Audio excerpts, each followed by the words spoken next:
সংবাদে আপনাদের সবাইকে স্বাগত জানাচ্ছি। আমি ফিরোজ তুহা। শুরুতেই বিআরবি কেবলস সংবাদ শিরোনাম।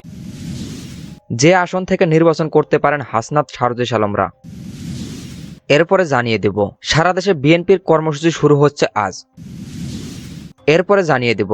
ধানমন্ডি ৩২ পোড়ানোর প্রতিশোধে আমার বাড়ি পোড়ানো হয়েছে, মন্তব্য করেছেন জনপ্রিয় কন্টেন্ট ক্রিয়েটর কাফি ইসলাম। সর্বশেষ জানিয়ে দেব, শেখ হাসিনার বিরুদ্ধে গুরুতর মানবাধিকার লঙ্ঘনের প্রমাণ পেয়েছে জাতিসংঘ। এতক্ষণ শুনছিলেন সংবাদ শিরোনাম, এরপর শুনবেন বিস্তারিত। যে আসন থেকে নির্বাচন করতে পারেন হাসনাত শারজিস আলমরা। আসন্ন জাতীয় সংসদ নির্বাচনের লক্ষ্যে ইতিমধ্যে দল গঠনের কাজ চালিয়ে যাচ্ছে জাতীয় নাগরিক কমিটি ও বৈষম্য বিরোধী ছাত্র আন্দোলন। তবে কোনো দলই এখন পর্যন্ত পূর্ণাঙ্গ দলের নাম প্রকাশ করেনি। জানা গেছে চলতি মাসের শেষে জাতীয় নাগরিক কমিটি ও বৈষম্য বিরোধী ছাত্র আন্দোলনের উদ্যোগে নতুন রাজনৈতিক দল আত্মপ্রকাশ করতে পারে, যেখানে যুক্ত থাকবে জুলাই গণ অভ্যুত্থানে অংশগ্রহণকারী শিক্ষার্থী ও তরুণরা। এ লক্ষ্যে জাতীয় নাগরিক কমিটি ও বৈষম্য বিরোধী ছাত্র আন্দোলনের শীর্ষ নেতারা তাদের এলাকায় যাচ্ছেন এবং স্থানীয় সামাজিক রাজনৈতিক কর্মসূচিতে অংশ নিচ্ছেন। তবে এখন প্রশ্ন, কে কোন আসন থেকে নির্বাচনের লড়াই করবেন? নাগরিক কমিটির একাধিক সূত্র বলেছে, সদস্য সচিব আক্তার হোসেন রংপুর ৪ ও মুখ্য সংগঠন শারজিস আলম পঞ্চগড় ১ আসনে নির্বাচনের প্রস্তুতি নিচ্ছেন। বৈষম্য বিরোধী ছাত্র আন্দোলনের আহ্বায়ক হাসনাত আব্দুল্লাহ কুমিল্লা ৪ আসন থেকে ত্রয়োদশ জাতীয় সংসদ নির্বাচনের প্রতিদ্বন্দ্বিতা করতে পারেন। বৈষম্য বিরোধী ছাত্র আন্দোলনের মুখে সংগঠন আব্দুল্লাহ হান্নান মাসুদ নোয়াখালী ৬ আসন থেকে নির্বাচন করতে কাজ শুরু করেছেন। এছাড়া জাতীয় নাগরিক কমিটির কেন্দ্রীয় নির্বাহী কমিটির সদস্য মোহাম্মদ হাসনাত আলিম চট্টগ্রামে, মোহাম্মদ আব্দুল আহাদ দিনাজপুরে, আশরাফুদ্দিন মাহাদি ও মোহাম্মদ আতাউল্লাহ ব্রাহ্মণবাড়িয়া, অনেক রায় সুনামগঞ্জে, মনিরা শারমিন নওগাঁয়, এস.এম. সাইফ মোস্তাফিজ সিরাজগঞ্জে, আতিক মুজাদিহা কুড়িগ্রামে, আব্দুল্লাহ আল আমিন নারায়ণগঞ্জে, ছারোয়ার তুষার নরসিংদীতে, মশিউর রহমান ঝালকাঠিতে, মোহাম্মদ নিজামুদ্দিন নোয়াখালীতে এবং আলী আহসান জোনায় ঢাকায় নির্বাচনের প্রস্তুতি নিচ্ছেন বলে জানা গেছে। কেন্দ্রীয় সংগঠন মেজবা কামাল মুন্না খুলনায়, প্রীতম দাস হবিগঞ্জে, আবু সাইদ লিওন নীলফামারীতে এবং জাতীয় নাগরিক কমিটির নির্বিষয়ক সেলের প্রধান সাদিয়া ফারজানা রংপুরের নির্বাচনের লক্ষ্যে তরুণ ও যুব সমাজকে সংগঠিত করার কাজ চালিয়ে যাচ্ছে। সারা দেশে বিএনপির কর্মসূচি শুরু হচ্ছে আজ। নিত্য প্রয়োজনীয় দ্রব্যমূল্যের ঊর্ধ্বগতি সহনীয় পর্যায়ে রাখা, অবনতিশীল আইন শৃঙ্খলা পরিস্থিতির উন্নতি, দ্রুত নির্বাচনের রোডম্যাপ ঘোষণা এবং পতিত ফ্যাসিবাদের নানা ষড়যন্ত্রের মোকাবিলার দাবিতে আজ শুরু হচ্ছে বিএনপির ৮ দিনের পূর্ণাঙ্গ কর্মসূচি। ২৫শে ফেব্রুয়ারি পর্যন্ত ৮ দিনে ৬৪ জেলায় সমাবেশ হবে। দলের সিনিয়র যুগ্ম মহাসচিব রুহুল কবির রিজভী সংবাদ বিবৃতিতে সমাবেশ জানান ও কেন্দ্রীয় নেতারা কোথায় বক্তব্য দেবেন তার তালিকা প্রকাশ করেছেন। লালমনিরহাটে সমাবেশে বক্তব্য দেবেন স্থায়ী কমিটির সদস্য গয়েশ্বর চন্দ্র রায়, সিরাজগঞ্জের নজরুল ইসলাম খান, ফেনীতে সালাউদ্দিন আহমদ, খুলনায় হাফিজ উদ্দিন আহমেদ, ব্রাহ্মণবাড়িয়ায় ভাইস চেয়ারম্যান বরকত উল্লাহ বুলু, রাজবাড়ীতে আসাদুজ্জামান রিপন, পটুয়াখালীতে চেয়ারপারসনের উপদেষ্টা পরিষদের সদস্য সৈয়দ মোজাম্মেল হোসেন আলাল, সুনামগঞ্জে উপদেষ্টা পরিষদের সদস্য আরিফুল হক চৌধুরী এবং জামালপুরে থাকবেন যুগ্ম মহাসচিব হাবিবুন নবী খান সোহেল, বিএনপি মহাসচিব মির্জা ফখরুল ইসলাম আলমগীর, স্থায়ী কমিটির সদস্য আব্দুল মঈন খান টাঙ্গাইল, সেলিমা রহমান মাদারীপুর, আব্দুল আওয়াল মিন্টু চাঁদপুর, শামসুজ্জামান দুদু ঠাকুরগাঁও, আব্দুল সালাম বগুড়াই, আরিফুল হক চৌধুরী মৌলভীবাজার, জহিরুদ্দিন স্বপন ভোলা, স্থায়ী কমিটির সদস্য সালাহউদ্দিন আহমেদ কক্সবাজার, ইকবাল হাসান মাহমুদ টুকু পাবনা, শামসুজ্জামান দুদু পঞ্চগড়, জয়নুল আবেদিন ফারুক কুমিল্লা দক্ষিণে, আবুল খায়ের ভূঁইয়া ঝিনাইদহ, জ্যেষ্ঠ যুগ্ম মহাসচিব রুহুল কবির রিজভী মানিকগঞ্জ, যুগ্ম মহাসচিব শহীদউদ্দিন চৌধুরী হবিগঞ্জ, সৈয়দ এমরান সালেহ প্রিন্স নেত্রকোনা, স্থায়ী কমিটির সদস্য মির্জা আব্বাস নারায়ণগঞ্জে, গয়েশ্বরচন্দ্র রায় গাজীপুরে, ইকবাল হাসান মাহমুদ টুকু চট্টগ্রাম উত্তরে, বরকত উল্লাহ বুলু বাগেরহাট, নিতাই রায় চৌধুরী সাতক্ষীরায়, সৈয়দ মোজাম্মেদ হোসেন আলাল দিনাজপুরে, আমানুল্লাহ আমান মেহেরপুরে, জয়নুল আবেদিন ফারুক নীলফামারীতে, মনিরুল হক চৌধুরী খাগড়াছড়িতে, আব্দুল সালাম চাঁপাইনবাবগঞ্জে।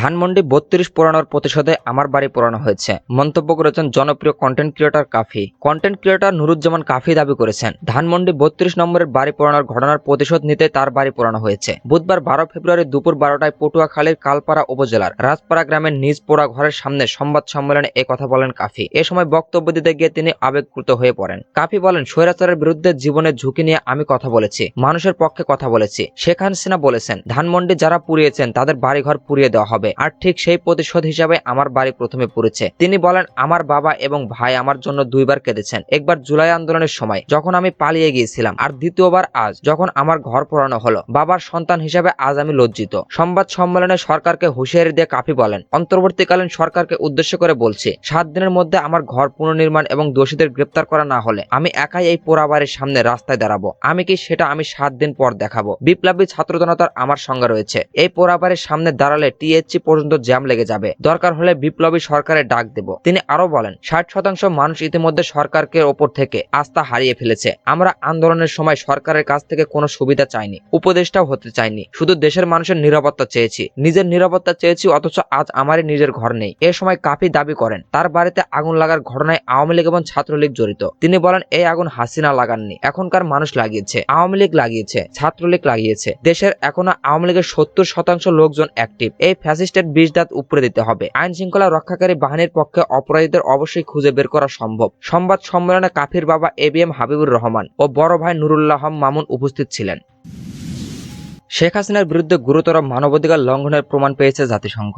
ছাত্র জনতার অভ্যুত্থানে ক্ষমতাচ্যুত সরকার ও সেই সময়ের ক্ষমতাসীন দল আওয়ামী লীগের শীর্ষ নেতৃত্বের বিরুদ্ধে গুরুতর মানবাধিকার লঙ্ঘনের প্রমাণ পেয়েছে জাতিসংঘের তথ্য অনুসন্ধান দল। স্বৈরাচারী সরকার নিরাপত্তা বাহিনী, গোয়েন্দা সংস্থা এবং দল ও সহযোগী সংগঠনগুলোকে যুক্ত করে মাত্রাতিরিক্ত বল প্রয়োগ করেছে। বিচার বহির্ভূত হত্যা, নির্বিচারে মন্ত্রণালয় দিয়ে গুলি, গ্রেপ্তার, নির্যাতন, চিকিৎসা পেতে বাধা দেওয়ার মতো গুরুতর মানবাধিকার লঙ্ঘন করেছে সরকার। মূলত ক্ষমতায় টিকে থাকতে আন্দোলনকারীদের ওপর মানবতা বিরোধী বল প্রয়োগ সারা দেশের নির্দেশ ছিঁড়েছিল তৎকালীন প্রধানমন্ত্রী শেখ হাসিনা ও সাবেক স্বরাষ্ট্রমন্ত্রী আসাদুজ্জামান খান। বাংলাদেশের 2024 সালের 1 জুলাই থেকে 15 আগস্ট সংঘটিত ঘটনা প্রবাহ বিশ্লেষণ করে জাতিসংঘের মানবাধিকার বিষয়ক হাই কমিশনারের দপ্তরে তথ্য অনুসন্ধান প্রতিবেদন এই চিত্র উঠে এসেছে। 105 পৃষ্ঠার এই প্রতিবেদনের এই সময় নৃশংসতা ও মানবতা বিরোধী অপরাধের জন্য বিগত সরকার ও শাসক দল আওয়ামী লীগকে সরাসরি দায়ী করা হচ্ছে। OHCHR তথ্য অনুসন্ধান প্রতিবেদনটি আজ বুধবার জেনেভা থেকে আনুষ্ঠানিকভাবে প্রকাশ করা হয়েছে। গত মাসের শেষ সপ্তাহে জাতিসংঘের মানবাধিকার কমিশন বাংলাদেশ সরকারের কাছে প্রতিবেদনের খসড়া দিয়েছিল। কোনো মতামত থাকলে তাদের যুক্ত করার জন্য সময়সীমা OHCHR দেওয়া হয়েছে। জাতিসংঘের তথ্য অনুসন্ধান দল প্রতিবেদনটি তৈরির জন্য ঢাকা ছাড়াও চট্টগ্রাম, রংপুর, রাজশাহী, খুলনা, বগুড়া, সিলেট ও গাজীপুর এই 8 শহরে অনুসন্ধান চালায়। মূলত যে শহরগুলোতে বেশি মাত্রায় বিক্ষোভ হয়েছিল সেসব স্থানে গিয়ে সরজমিনে কাজ করে জাতিসংঘের দলটি। প্রতিবেদন তৈরিতে অভ্যুত্থান ক্ষতিগ্রস্ত ঘটনা প্রভাবের সাক্ষী ব্যক্তিদের নিয়ে 230টির বেশি সাক্ষাৎকার নেওয়া হয়। এছাড়া সরকার, নিরাপত্তা বাহিনী ও রাজনৈতিক ব্যক্তিদের আরো 36টি সাক্ষাৎকার নেওয়া হয়। এই 36 জনের মধ্যে সরকারের সাবেক ও বর্তমান কর্মকর্তারাও আছেন, যারা ওই সময়ের ঘটনা প্রবাহ সম্পর্কে অবগত ছিলেন। প্রতিবেদনে বলা হয়েছে, আন্দোলনকারী ও বিরোধী মত দমনের কৌশল হিসাবে রাজনৈতিক নেতৃত্ব ও আইন শৃঙ্খলা রক্ষাকারী বাহিনীর সমন্বিত নির্দেশিকায় মানবতা বিরোধী এসব অপরাধের ঘটনা ঘটেছে। আন্দোলনের সময় প্রতিরক্ষা গোয়েন্দা পরিদপ্তর, DGFI জাতীয় নিরাপত্তা গোয়েন্দা সংস্থা, NI national telecommunication monitoring cell, NTMC পুলিশের গোয়েন্দা বিভাগ DB, পুলিশের বিশেষ শাখা SB counter terrorism and transnational crime CTCT ইউনিটের মতো সংস্থাগুলো আন্দোলনকারীদের সহিংসতাভাবে দমনের মাধ্যমে সরাসরি মানবতার লঙ্ঘন করে। প্রতিবেদনে বলা হয়েছে,